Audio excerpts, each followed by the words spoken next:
Hello दोस्तों, स्वागत है आपका हमारे यूट्यूब चैनल करियर पुरुष सीटू में। तो आज देखिए, आज हम अगली वीडियो में देखेंगे प्रकाश के परावर्तन तथा अपवर्तन के जो भी नियम हैं, इन सब के बारे में हम आगे बढ़ेंगे।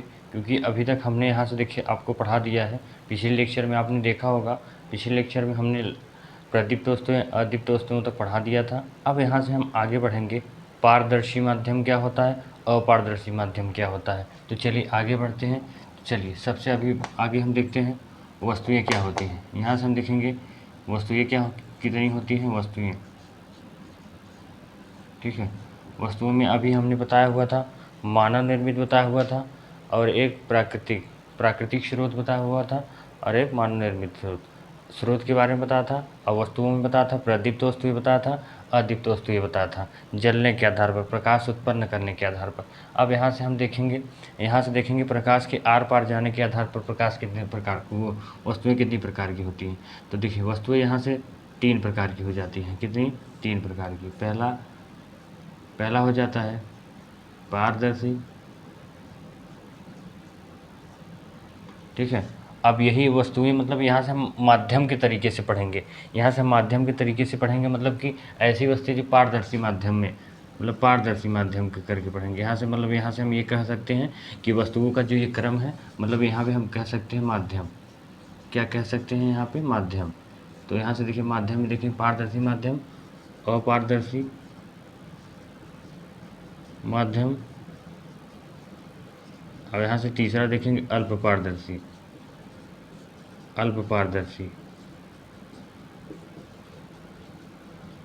तो आपको समझ में आया माध्यम कितने होते हैं? 3 होते हैं। 1 2 3। पारदर्शी, अपारदर्शी और अल्प पारदर्शी। अब कहेंगे सर ये पारदर्शी, अल्प पारदर्शी, अपारदर्शी क्या चीज़ें होती हैं? तो चलिए यहाँ से हम आगे देखेंगे। तो पारदर्शी माध्यम वो होता है, और अल्प पारदर्शी और पारदर्शी क्या होता है?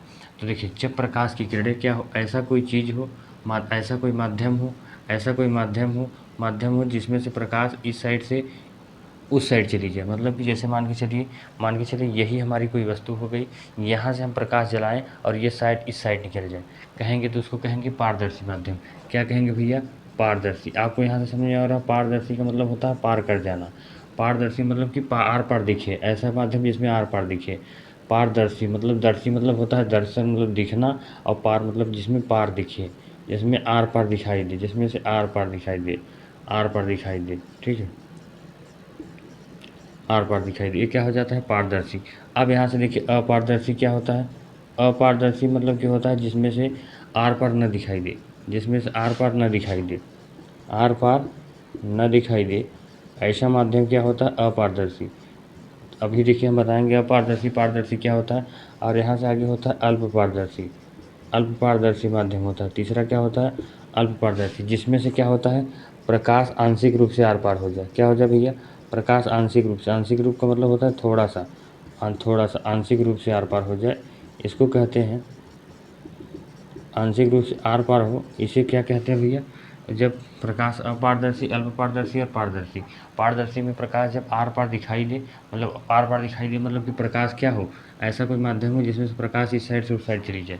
अपारदर्शी मतलब आर पार दिखाई न दे, मतलब कि क्या हो? आर पार दिखाई न दे, मतलब कि यहाँ से प्रकाश एक दूसरे को पार न कर पाए। अब यहाँ से आंशिक रूप से पार करे। तो ठीक है, यहाँ से हम देखेंगे अपारदर्शी माध्यम के उदाहरण में देखेंगे, पारदर्शी माध्यम के उदाहरण में देखेंगे। जैसे हवा, कहेंगे सर हवा में क्या होता है? हवा एक ऐसा माध्यम है, यहाँ से प्रकाश क्या होती है?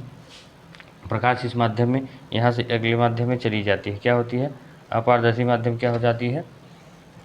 पारदर्शी में हवा क्रॉस करती है। अपारदर्शी जिसमें नहीं, जैसे कहेंगे क्या होता है भैया? जैसे लोहा हो गया, लकड़ी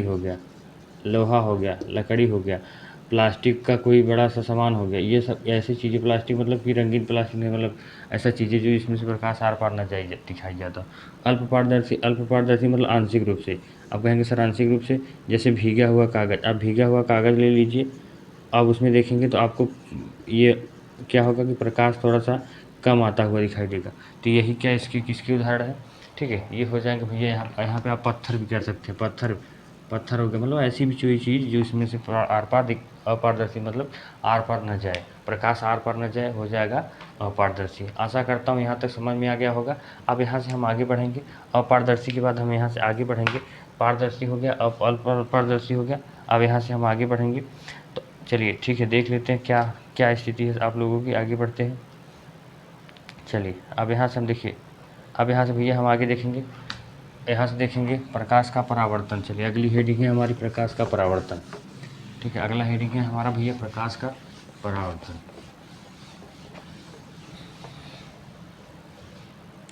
चलिए अब मेन मुद्दे पे आते हैं, हमारा है प्रकाश का परावर्तन। हेडिंग का नाम है भैया हमारे प्रकाश का परावर्तन। इंग्लिश में कहते हैं भैया रिफ्लेक्शन, रिफ्लेक्शन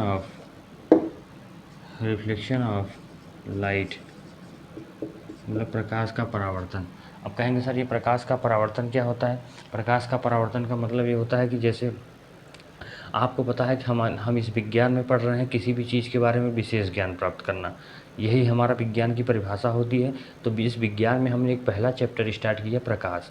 इस प्रकाश चैप्टर को जब हमने स्टार्ट किया तो इस प्रकाश में हम देख रहे हैं प्रकाश के हम पूरा एकदम पूरा विशेष ज्ञान प्राप्त करने की कोशिश कर रहे हैं। इस प्रकाश चैप्टर में हम विशेष ज्ञान प्राप्त करने की कोशिश कर रहे हैं। तो जब हम विशेष ज्ञान प्राप्त करने की कोशिश करेंगे तो सीधी सी बात है, हम प्रकाश क्या होता है, कैसे होता है, कितना चलता है, कितना तेज़ होता है, कितना बड़ा होता है, कितना छोटा है, मतलब कैसा रंग होता है, क्या रूप होता है, प्रकाश अपना कैसे काम करता है, तमाम चीज़ों के बारे में प्रकाश के बारे में देखेंगे। इसी प्रकार हमने प्रकाश के बारे में देखते हुए चले आ रहे हैं। पहले हमने देखा तो प्रकाश एक प्रकार की ऊर्जा है, मैंने प्रकाश के बारे में देखा भैया ऊर्जा है, एक ज्ञान तो हमको यहीं से मिल गया।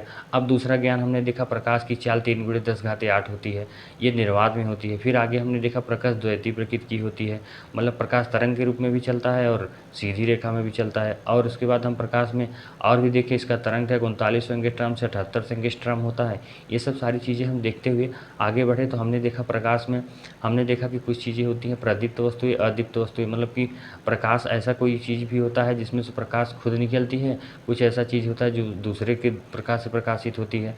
मतलब कुल मिला जुला के हमको प्रकाश ही के बारे में एकदम पूरा विधिवत ज्ञान लेना है। तो ऐसे ही हमको प्रकाश के बारे में विधिवत ज्ञान से ही अगला हमारा हेडिंग हो जाता है प्रकाश का परावर्तन। ठीक है, तो प्रकाश का परावर्तन हमारा हेडिंग हो जाता है। देखिए जैसे कि आपको पता हो रहा है कि प्रकाश का परावर्तन का तो मतलब होता है, देखिए आपको यहाँ से समझना होता है, इंग्लिश में समझेंगे रिफ्लेक्ट। रिफ्लेक्ट मतलब कि टकराना, परावर्तन का मतलब टकराना हो जाएगा। भैया प्रकाश का मतलब क्या हो जाएगा? टकराना। तो देखिए प्रकाश का परावर्तन का यही चीज़ होता है, जब वो क्या होता है, एक तल होता है। एक तल का मतलब ये होता है कि जैसे मान के चलिए कोई ऐसी चीज़ है, देखिए समझिए पहले शब्दों में, कोई ऐसा चीज़ है, ऐसे रखा हुआ है और प्रकाश आ रहा है। मान के चलिए यहाँ से सूर्य से प्रकाश आया, सूर्य से प्रकाश आया और ऐसे चला गया। क्या हुआ भैया? प्रकाश आया और चला गया। सीधी सी बात है, आपको पता है कि यहाँ से आप प्रकाश आएगा तो यहाँ से ऐसे चला जाएगा, बिल्कुल चला जाएगा। कहेंगे सर बिल्कुल चला जाएगा। अभी मान के चलिए ऐसे हम करें, ऐसे ही समझिए, ऐसे ही चलिए, ऐसे ही करेंगे और यहाँ से ऐसे लाइट जलाएं और यहाँ से प्रकाश ऐसे चली जाए, तो इसको क्या कहते हैं भैया? प्रकाश का परावर्तन। आप क्या देखे होंगे, आप जब बचपन में क्या होता है, कभी कभी आप देखेंगे जब हम बचपन में क्या होते थे, छोटे होते थे, तो हमारे घर पे जो शीशा होता था उसमें हम क्या करते थे, प्रकाश को यहाँ से ऐसे करके दूसरे के फेस पे चमकाने की कोशिश करते थे। ये सब यही सब नियम तो है हमारा प्रकाश का परावर्तन, यही सब नियम है। अब यही जो हमारा ये हो गया, क्या कहते हैं, शीशा, ये हमारा तल हो गया और यहाँ से ऐसे प्रकाश आई टकरा के यहाँ फेस पे आती थी, यही हम प्रकाश का परावर्तन करते थे। आशा करता हूँ एकदम अच्छे से समझ में आया होगा। चलिए आगे बढ़ते हैं। तो देखिए प्रकाश यहाँ से आया, ये मान के चलिए हमारा शीशा है, यहाँ से देखिए ये शीशा है मान के चलिए, ये मतलब इसको कहते हैं परावर्तक तल। परावर्तक तल का मतलब ऐसा तल जिसमें से कोई प्रकाश टकराए, परावर्तक तल। ठीक है, परावर्तक तल का मतलब होता है, यहाँ से लिख लेंगे, परावर्तक तल ऐसा तल जहाँ से प्रकाश का परावर्तन होता है, मतलब परावर्तन मतलब टकराना होता है, परावर्तन होता है, यही होता है भैया परावर्तक तल। अब देखिए आपको समझ में आ रहा होगा कि हमको अभी देखिए, अब इसमें हमको समझना होगा, अब ये प्रकाश का परावर्तन होता है तो मतलब ये क्या होता है, तो हम कहेंगे भैया देखिए इसमें हमको ये समझना है, आपको दिख रहे होंगे कुछ ऐसा कुछ दिख रहा है, आप कहेंगे सर बिल्कुल दिख रहा है। हम कहेंगे अब इसमें कोण नापना होगा तो बता पाओगे? आप कहेंगे बता तो लेंगे सर, लेकिन कठिनाई होगी। हम कहेंगे देखिए कठिनाई को दूर करने के लिए हम क्या करते हैं, एक लाइन खींच लेते हैं, एक यहाँ से ऐसे लाइन खींच लेते हैं, इसको नाम देते हैं क्या भैया, देखते हैं ये लंबा सा है और सीधा सा है तो हम नाम रख देते हैं इसका अभिलंब। इसको क्या कहते हैं भैया, लंबा सा है सीधा सा है, नाम रख देंगे भैया अभिलंब। अब कहेंगे सर इसका नाम अभिलंब रख दिए, ये भी तो आ रहा है, इसका भी कुछ नाम होगा। हम कहेंगे भैया बिल्कुल इसका भी नाम होगा। ये देखिए आ रहा है ना, तो हम कहेंगे भैया इसका नाम हो जाएगा अपवर्तित। क्या हो जाएगा, अपवर्तित। अपवर्तित हो जाएगा। कहेंगे अपवर्तित मतलब, हम कहेंगे नहीं ये किरण है, ये प्रकाश आ रहा है, जो प्रकाश आ रहा है तो इसका ये क्या है, किरण है, तो हम भैया कह देंगे ये है अपवर्तित किरण। क्या कह देंगे, अपवर्तित किरण। अब आगे बढ़िए, देखिए आगे बढ़ेंगे तो यहाँ से अपवर्तित किरण, तो यहाँ से देखिए हम भैया कि जब ये आ रही है तो अपवर्तित किरण होगी, तो सर ये भी तो जा रही है, तो हम कहेंगे हाँ ये जा रही है, तो ये जा रही है तो इसको कह देंगे परावर्तित किरण। क्या कह देंगे, परावर्तित किरण। ठीक है, ये हो जाएगी हमारी परावर्तित किरण। तो हमको जो हमने कहा ये अभिलंब हो गया, ये आपतित किरण हो गया, ये परावर्तित किरण हो गया। कहेंगे सर ये लाइन ही खींचे क्यों है, ये हमको नहीं समझ में आ रहा है। हम कहेंगे भैया चलिए लाइन इसलिए खींचे हैं, अगर हम अपना हाथ ऐसे कर दें और आपसे हम पूछें भैया एंगल बताइए, हम ऐसे कर दें आपसे पूछें कितने डिग्री का कोण बन रहा है, तो आप बता पाएंगे। कहेंगे नहीं सर ऐसे कैसे बता पाएंगे। आप कहेंगे सर एक लाइन यहाँ बताएंगे, हम कहेंगे कि एक आधार हमको चाहिए, एक आधार चाहिए जिससे हम नाप सके कि यहाँ से हमको कोण बताना है। जहाँ एक आधार चाहिए ना, तो यही बस है, यही बस है, एक हम आधार मानते हैं। आधार ये है जो जहाँ से यहाँ से हम अपना कोण माप लेते हैं। तो देखिए ये आपतित किरण है ना, यहाँ से एक कोण बन रहा होगा। आप कहेंगे सर ये एक थोड़ा सा कोण बन रहा है, ये थोड़ा सा कोण बन रहा है। हम कहें ये आने वाली किरण से कोण बन रहा है, हम कहेंगे आने वाली से बन रहा है तो इसको आई मान लो, आई आई हो जाएगा। अब कहेंगे सर आई आई मतलब ये कोण है तो आपतित किरण तो नहीं है ना, ये तो कोण है। हाँ हम कहेंगे भाई ये कोण है तो इसको कर लीजिए आपतन कोण। आने वाली किरण से जो कोण बन जाता है वो आपतन कोण आ जाता है। अब कहेंगे सर यहाँ पर भी तो कोण बन रहा है, हम कहेंगे हाँ बिल्कुल, यहाँ पे हो जाएगा भैया परावर्तन कोण हो जाएगा। क्या हो जाएगा, परावर्तन कोण हो जाएगा। एकदम बिल्कुल एकदम समझ में आ रहा होगा, कोई दिक्कत नहीं होगी। जिसको जो भी प्रॉब्लम होगी आप तुरंत कमेंट बॉक्स में कमेंट कर देंगे, उसका समाधान किया जाएगा। आपतन कोण हो गया, आपतन कोण हो गया, परावर्तन कोण हो गया, विलंब हो गया, परावर्तित किरण हो गया, अपवर्तित किरण हो गया, परावर्तक तल हो गया। इसमें और कुछ नहीं बचा हुआ है। अब देखिए यहाँ से परावर्तन कोण को भी आर से प्रदर्शित करते हैं। किससे करते हैं, आर से। अब देखिए परावर्तन, प्रकाश का परावर्तन होता क्या है, यही हमारा चित्र होता है। मतलब कि प्रकाश का परावर्तन का मतलब क्या होता है, यहाँ से देखिए हम परिभाषा लिखेंगे, आपका एकदम क्लियर होगा। क्या होता है भैया, यही हम लिख देंगे। क्या लिख देंगे, जो हम अभी समझे हैं हम लिख देंगे। जब प्रकाश, क्या होता है, जब प्रकाश किसी किसी चिकने, भैया चिकने तल से, चिकने तल से टकराकर टकराकर टकराकर उसी माध्यम में टकराकर उसी माध्यम में वापस लौट जाती है, वापस लौट जाती है। प्रकाश की इस घटना को, प्रकाश के इस घटना को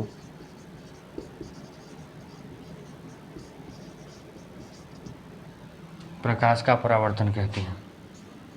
क्या कहते हैं, प्रकाश का परावर्तन कहते हैं।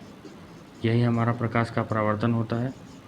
प्रकाश का परावर्तन मतलब, प्रकाश का परावर्तन मतलब वो यही होता है कि हम प्रकाश को टकराएं और टकरा के हम देखें प्रकाश कैसे फैल रहा है, किधर जा रहा है। यही हमारा होता है, सीधी सी बात है, प्रकाश का परावर्तन।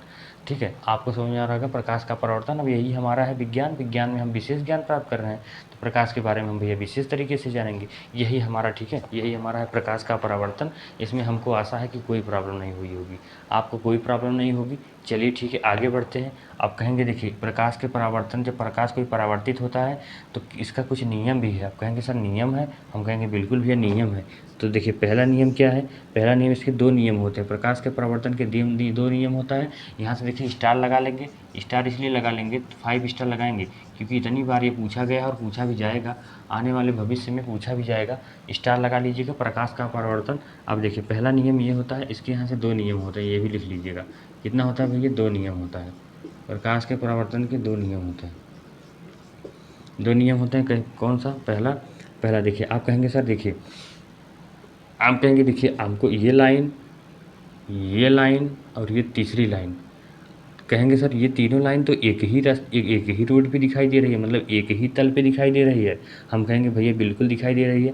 तो हम कहेंगे तो मतलब ये इसका नियम हो सकता है, हम कहेंगे नियम हो जाएगा। यही नियम क्या हो जाएगा, ये आपतित किरण है ना, आपतित किरण, परावर्तित किरण तथा अभिलंब, परावर्तित किरण तथा अभिलंब तीनों एक ही तल पे होते हैं, यही हमारा नियम हो जाएगा। यहीं से बनाइएगा, क्या कहेंगे, पहले आपतित किरण मतलब आने वाली आपतित किरण, अब क्या है काम, इसके बाद परावर्तित किरण, आपतित किरण, परावर्तित किरण तथा अभिलंब तीनों एक ही तल पर होते हैं, तीनों एक ही तल पर होते हैं। इतना क्लियर हो गया होगा भाइयों, सभी को आशा करता हूँ कि एकदम क्लियर होगा, ये 1% कोई प्रॉब्लम नहीं होगी। चलिए अब कहेंगे सर दूसरा नियम भी बता दीजिए, हम कहेंगे भैया दूसरा नियम भी समझ लीजिए। दूसरा नियम ये होता है हमारा IR, आपको दिख रहा होगा सर, ये आ रहा है, हमने बीच से रास्ता खोल दिया, जब हमने बीच से रास्ता एक किया तो हमको लग रहा है कि ये जितना है शायद ये भी इतना है, हम कहेंगे भैया बिल्कुल ये जितना होता है ये भी इतना ही होता है। तो हमको समझ में आ गया कि अब यही हम लिख देंगे, जब हम लिख देंगे तो मतलब ये आपतन कोण है, आपतन कोण मतलब आपतन कोण ऐसे लिख देंगे, आपतन कोण I तथा परावर्तन कोण R का मान बराबर होता है। क्या होता है भैया, बराबर होता है, मतलब क्या होगा, ये दोनों हमेशा बराबर होंगे। अगर ये 30 होगा तो ये भी 30 होगा, ये 60 होगा तो ये भी 60 होगा, मतलब 60 पे अगर कोई किरण आएगी तो अगर टकराएगी तो वो 60 पे ही वापस जाएगी। यही हमारा दूसरा नियम होता है, आपतन कोण तथा परावर्तन कोण का मान बराबर होता है। बिल्कुल एकदम कोई प्रॉब्लम ही नहीं होगी, एकदम हमको लग रहा है कि एकदम शुद्ध क्लियर है भैया, एकदम शुद्ध क्लियर है, कोई मतलब ही नहीं है कोई गलत होने का, कोई मतलब ही नहीं है। ठीक है, चलिए ठीक है, यहाँ से हमको समझ में आ गया भैया प्रकाश का परावर्तन क्या होता है, प्रकाश का अपवर्तन क्या होता है। अब इसमें कोई प्रॉब्लम नहीं होगी, इसमें कोई प्रॉब्लम ही नहीं हुई होगी। चलिए आशा करते हैं आप लोग एकदम अच्छे से पढ़ रहे होंगे सभी लोग। अगर देखिए जिसको भी जो भी प्रॉब्लम होती है वो कमेंट बॉक्स में कमेंट करेंगे, उनका समाधान किया जाएगा। जो कमेंट बॉक्स में कमेंट करेंगे उनका समाधान किया जाएगा। जो चीज़ नहीं समझ में आ रहा है वो आपको यहाँ से लिखिए एक लाइन और ये भी लिख देंगे, यहाँ से ऐसे लिख सकते हैं कोड I बराबर कोड R, ऐसे कोष्टक में लिख सकते हैं और तो कोई दिक्कत नहीं है। ठीक है, यहाँ से लिख सकते हैं कोड I बराबर कोड R, कोई दिक्कत नहीं। चलिए अगला हेडिंग देखेंगे, अगला हेडिंग हम देखेंगे भैया, अगला है हमारा प्रकाश के बारे में ही है। तो कहेंगे सर प्रकाश के ही बारे में है, चलिए आगे बढ़ते हैं, क्योंकि इस चैप्टर में हमको प्रकाश के ही बारे में पढ़ना है, एकदम पूरा प्रकाश में क्या क्या घटनाएं होती हैं, अगर ऐसा होता है तो क्यों होता है, मतलब सब कुछ हमको इतना अच्छे से पढ़ लेना है, कुछ बाकी नहीं रखना है। क्योंकि प्रकाश चैप्टर जो है हमारा बोर्ड एग्जाम के लिए भी बहुत इंपॉर्टेंट है और आपके लाइफ के लिए भी इम्पॉर्टेंट है, बोर्ड एग्जाम के लिए भी और लाइफ के लिए भी। तो ऐसा नहीं है कि मतलब कठिनाइयाँ हैं, मेहनत करेंगे सब कुछ होगा, कोई प्रॉब्लम नहीं होगी। ठीक है, तो देखिए यहाँ से हम थोड़ा सा देख लेते हैं, तो ये नियम हो गया। अब देखिए अब यहाँ से हम थोड़ा सा एक लाइन और देख लेते हैं, यहाँ से हम एक लाइन और देख लेते हैं भैया समतल दर्पण के बारे में। ठीक है, अब यहाँ से हमको समतल दर्पण के बारे में नहीं, अभी समतल दर्पण के बारे में नहीं देखेंगे। सबसे पहले हम यहाँ से देख लेते हैं प्रकाश की उत्क्रमणीयता, मार्कर थोड़ा सा देख लेते हैं। सबसे पहले हम प्रकाश की उत्क्रमणीयता देख लेते हैं, तब उसके बाद हम आगे की चीज़ें देखेंगे। तो हम यहाँ से देखेंगे प्रकाश किरणों की उत्क्रमणीयता। इस उत्क्रमणीयता का क्या मतलब होता है भैया, देखिए आगे समझेंगे। प्रकाश की उत्क्रमणीयता, प्रकाश की उत्क्रमणीयता आपको इंग्लिश होती है रिवर्सिबिलिटी ऑफ लाइट, मतलब कि देखिए सबसे पहली बात तो आपको यहाँ पे समझ में आ रहा है रिवर्स दिख रहा है ना, आप कहेंगे सर रिवर्स तो दिख रहा है, बट इस रिवर्स का यहाँ पे क्या मतलब है, इसको हमको समझाइए। प्रकाश का परावर्तन का मतलब यहाँ पे प्रकाश की उत्क्रमणीयता दे रहा है, मतलब कि रिवर्सिबिलिटी दे रहा है। तो सर यहाँ पे रिवर्सिबिलिटी का क्या मतलब है, प्रकाश में रिवर्सिबिलिटी का क्या मतलब है, इस चीज़ को आप हमको समझाएंगे। तो हम आपको उसको समझाने से पहले एक बात बताएंगे कि एक चीज़ याद रखिएगा कि ये जो इम्पोर्टेंट है, ये इतना इम्पोर्टेंट है कि ज़्यादातर पेपर में ये पूछा जाता है भैया। स्टार लगा लेंगे, इसको ट्रिपल स्टार लगाएंगे, ज़्यादा नहीं। 5 स्टार जो लगा रहे हैं ना, 5 स्टार जो लगा रहे हैं एकदम उसमें वो मत करिए, उसमें कंजूसी नहीं करना है भैया, उसमें कंजूसी नहीं करना है। तो ठीक है, अब यहाँ पे देखिए प्रकाश की उत्क्रमणीयता में क्या होता है, प्रकाश की उत्क्रमणीयता में यही होता है कि प्रकाश, देखिए प्रकाश जब क्या होता है, देखिए सबसे पहले हम यहाँ से देखेंगे, सेम यही चित्र बनाना है, देखिए आराम से समझिए, सेम यही चित्र बनाना है, ऐसे ही हम ऐसे बनाएंगे, कैसे, प्रकाश का परावर्तन जैसा, प्रकाश का परावर्तन जैसा चित्र बनाएंगे, प्रकाश का परावर्तन जैसा चित्र बनाएंगे। यहाँ से आपको पता है ऐसा था कुछ, आप कहेंगे सर बिल्कुल ऐसा था, फिर एक ऐसा था और एक ऐसा था, हम कहेंगे सर बिल्कुल ऐसा था। चलिए अब आगे बढ़ेंगे, आगे बढ़ेंगे, आप कहेंगे सर यहाँ पर भी एक कोण था, यहाँ पर भी एक कोण था, और इसको कहते थे परावर्तक तल, इसको आप लोग कहते थे परावर्तक तल, और इसको किसको कहते थे, इसको आप कहेंगे हम इसको कहते थे अभिलंब, क्या कहते थे, अभिलंब कहते थे, क्योंकि ये लंबा था और सीधा था। ये क्या होगा, हमने कहा था इसको कहते हैं परावर्तित किरण, क्या कहते हैं, परावर्तित किरण। कोई दिक्कत नहीं है, कोई दिक्कत नहीं है भैया, परावर्तित किरण। अब यहाँ से देखिए हम इसको क्या कहते थे, आपतित किरण, क्या थी भैया, आपतित किरण। कोई दिक्कत, किसी को कोई प्रॉब्लम होगी ही नहीं, होने ही नहीं देंगे तो होगी कैसे। आई था आपतन कोण था, परावर्तन कोण का। अब ये अगला नहीं लिखेंगे। अब देखिए यहाँ पे हम हमेशा लिखते हैं यम1 लिखते हैं और यम2, ये परावर्तित किरण था, इससे हो जाएगा, कोई प्रॉब्लम नहीं है। ये क्या हो जाएगा, हमको पॉइंट्स हो गया, कोई दिक्कत। अब देखिए आपको हमको उत्क्रमणीयता का मतलब क्या होता है, देखिए यहाँ से देखेंगे हम, हमारा पहले डेरिवेशन पूछा जाता है। अब देखिए यहाँ पे हम लिखवा रहे हैं, आप ध्यान से लिखेंगे, चित्र में आपतित किरण, यहाँ पे देखिए इसको नाम देते हैं आपतित किरण, मतलब ए बी सी कर दीजिए, इसको ए बी सी कर देंगे, और ये अभिलंब है, इसको एन कर देंगे, इसको कहते हैं एन। तो चित्र में आपतित किरण क्या होता है, आपतित किरण भैया चित्र है, चित्र में आपतित किरण है, कोई दिक्कत नहीं।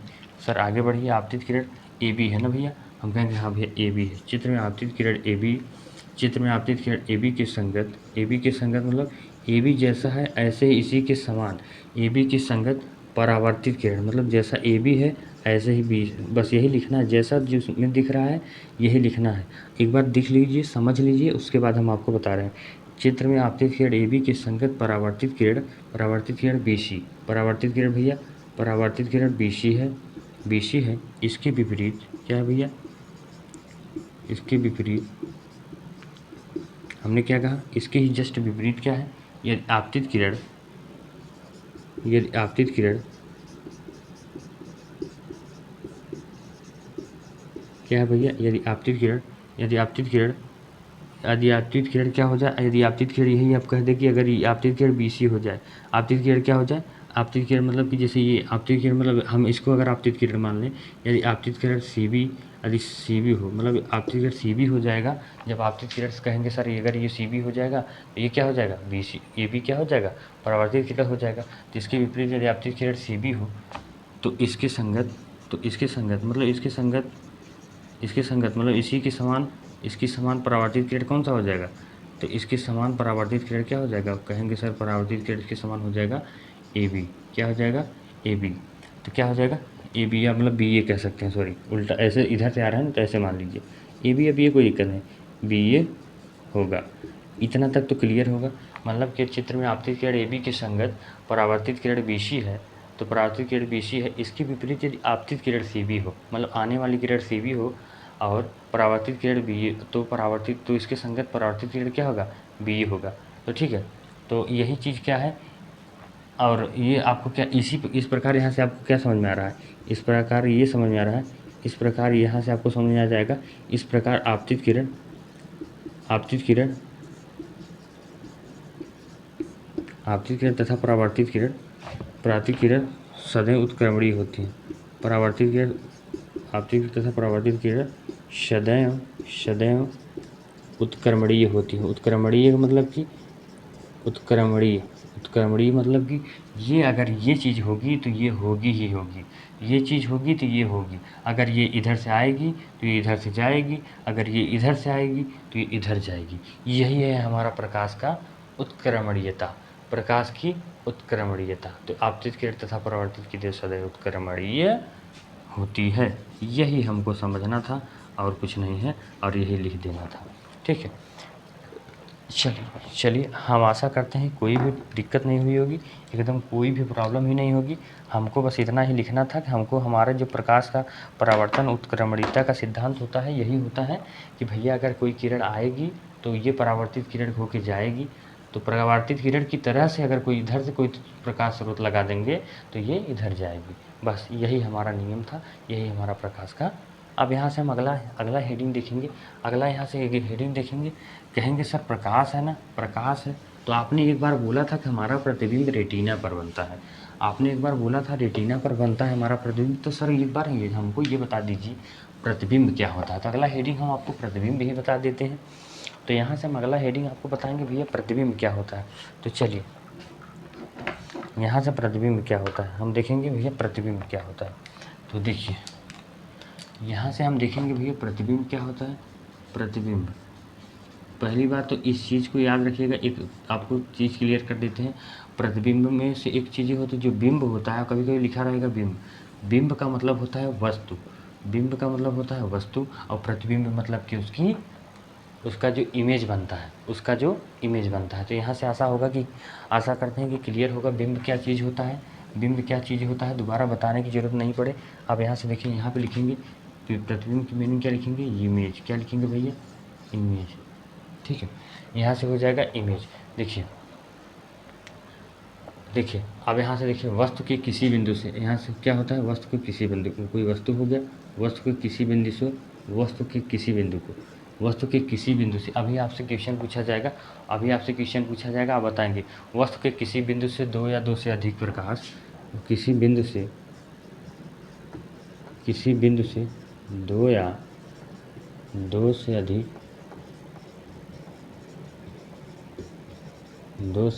प्रकाश, ठीक है, वस्तु के किसी बिंदु से दो या दो से अधिक प्रकाश की किरणें चलकर, प्रकाश की किरणें चलकर, अब इसका क्या मतलब है हम समझाएंगे। प्रकाश की किरणें चलकर, वस्तु के किसी बिंदु से दो या दो से अधिक प्रकाश की किरणें चलकर परावर्तन या अपवर्तन के पश्चात, वस्तु के किसी बिंदु से दो या दो से अधिक प्रकाश की किरणें चलकर परावर्तन या अपवर्तन के पश्चात, परावर्तन या अपवर्तन के पश्चात जिस बिंदु पर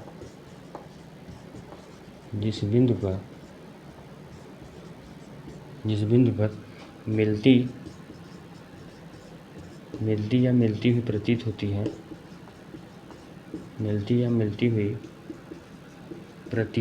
हैं, ठीक है, वही क्या होता है, प्रतिबिंब कहलाता है। क्या कहलाता है भैया, प्रतिबिंब कहलाता है। कहेंगे सर कुछ समझ नहीं आया, परिभाषा लिखवा दिए हैं बस। हम कहेंगे भैया परिभाषा तो लिखवा दिए हैं, अब यहाँ से हमको समझना है कि होता क्या है। ठीक है, यहाँ से हमको समझना है कि होता क्या है। चलिए यहाँ से हम समझेंगे भैया, तो ठीक है देख लेते हैं कमेंट्स में क्या क्या आ रहा है कमेंट भैया सभी लोगों को। चलिए सभी लोग जारी रखेंगे भैया, कोई दिक्कत नहीं है। आशा करता हूँ सभी लोग एकदम स्वस्थ होंगे, अच्छे से पढ़ाई कर रहे होंगे, कोई प्रॉब्लम नहीं होगी। इतना जो बता दिए हैं, इतने तक तो अभी हमको नहीं लग रहा है कि कोई प्रॉब्लम आई होगी, अभी तक तो हमको नहीं लग रहा है कि कोई प्रॉब्लम आई होगी।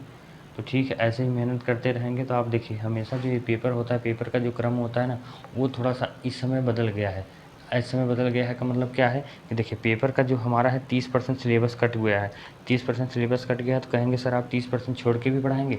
नहीं, हम 30% छोड़ के इसलिए नहीं पढ़ाएंगे क्योंकि हमारा टारगेट ये है कि आप आने वाले भविष्य में जो एग्ज़ाम देंगे तो ऐसा तो है नहीं कि अब चलिए यही पढ़ लिए 30% छोड़ देंगे जो सिलेबस, तो आगे वो 30% नहीं कहेगा कि आप लॉकडाउन में पास हुए हैं या आप 30% सिलेबस छूटे वाले में थे, ऐसा कुछ नहीं करेगा। वो जितना क्वेश्चन पूछना वो पूछेगा ही पूछेगा। तो हमारे कहने का मतलब यही है कि आपको अभी से पढ़ के चलना है, कोई प्रॉब्लम जो भी होगी उसका समाधान किया जाएगा। ठीक है, तो कोई दिक्कत नहीं, बहुत ज़्यादा सिलेबस नहीं है। 30% काटने से क्या नुकसान है हमारा, नुकसान है, फ़ायदा तो नहीं है भैया, फ़ायदा तो नहीं है, इतना चीज़ याद रखिएगा।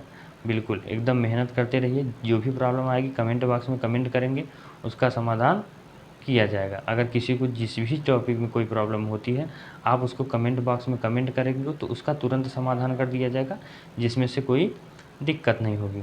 और आप हमेशा पढ़ाई करते रहेंगे, और फिर केमिस्ट्री की क्लास आपको चल ही रही है, न्यूमेरिकल सेशन रात को चल ही रहा है, कोई दिक्कत है नहीं।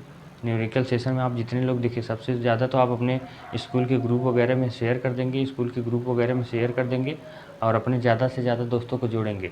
ज़्यादा से ज़्यादा दोस्तों को जोड़ेंगे तो क्योंकि न्यूमेरिकल का जो क्लास चलता है वो लाइव क्लास होता है, वहाँ से आप अपने न्यूमेरिकल को आराम से पूछ सकते हैं। थियरी क्या होता है, थियरी में ऐसा पढ़ाया जाता है कि आप फंसेंगे नहीं। बट क्या होता है न्यूमेरिकल में आप तुरंत लगाते लगाते कभी होता है कि हमको आता नहीं है तो हम बंद करके छोड़ देते हैं। तो जैसे यही है, प्रैक्टिस नहीं करेंगे तो कोई तब समस्या होगी। ठीक है, प्रैक्टिस नहीं करेंगे तो सब हमेशा से समस्या ही समस्या होगी। ठीक है, समस्या ही समस्या होगी। तो आपको फिर यही करना है कि हमको भैया प्रैक्टिस कर ही लेना है, हमको प्रैक्टिस कर ही लेना है। चलिए, आप कहेंगे सर इतना तो हो गया, तो हमको पहले प्रतिबिंब कहलाता है, कहेंगे चलिए ठीक है। अब आगे बढ़ते हैं, हम कहेंगे सर अब यहाँ पर देखेंगे हम प्रतिबिंब के प्रकार। क्या भैया, प्रतिबिंब के प्रकार,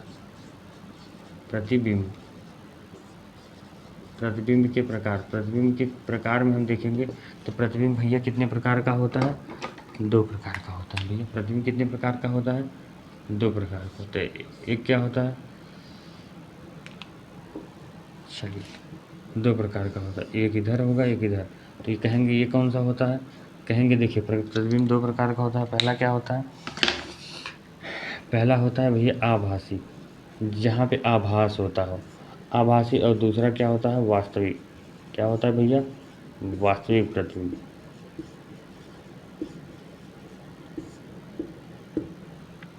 ठीक है, आप कहेंगे भैया आभासी प्रतिबिंब होता है और वास्तविक प्रतिबिंब होता है। आप कहेंगे सर आभासी प्रतिबिंब क्या होता है, तो यहाँ से हम यह देखेंगे आभासी प्रतिबिंब क्या होता है कि जब वस्तु के किसी बिंदु से 2 या 2 से अधिक प्रकाश की किरणें चलकर परावर्तन या अपवर्तन के पश्चात यहाँ पे मिलती हुई प्रतीत होती हैं। भैया परावर्तन या अपवर्तन के पश्चात यहाँ तक पहले आप लिख लेंगे, कहाँ तक, यहाँ तक मिलती। अब यहाँ से देखिए आगे जोड़ लेंगे, मिलती या मिलती हुई प्रतीत होती है। भैया मिलती हुई प्रतीत होती। अभी देखिए जब इसको समझने के लिए जब अभी आप पढ़ेंगे ना प्रतिबिंब का बनना सब क्लियर हो जाएगा। आभासी प्रतिबिंब कैसे होता है और वास्तविक प्रतिबिंब कैसे होता है। मिलती हुई प्रतीत होती है, और यहाँ पे इसमें क्या होता है, वास्तव में मिलती है, वास्तव में मिलती हैं। तो यहाँ पे वास्तव में मिलती हैं तो क्या हो जाएगा, वास्तविक प्रतिबिंब हो जाएगा। ठीक है, यहाँ से हमारा एक क्वेश्चन है, आप लोग नोट करेंगे कि यहाँ से हमारा एक क्वेश्चन है। क्वेश्चन नंबर 1 है कि जैसे किसी भी प्रतिबिंब को बनाने के लिए कम से कम कितने किरणों की आवश्यकता होगा। बनाने के लिए कम से कम पूछा जाता है आपसे कितने किरणों की आवश्यकता होगी, तो कहेंगे आप 2। कितनों किरणों की आवश्यकता होगी, तो 2।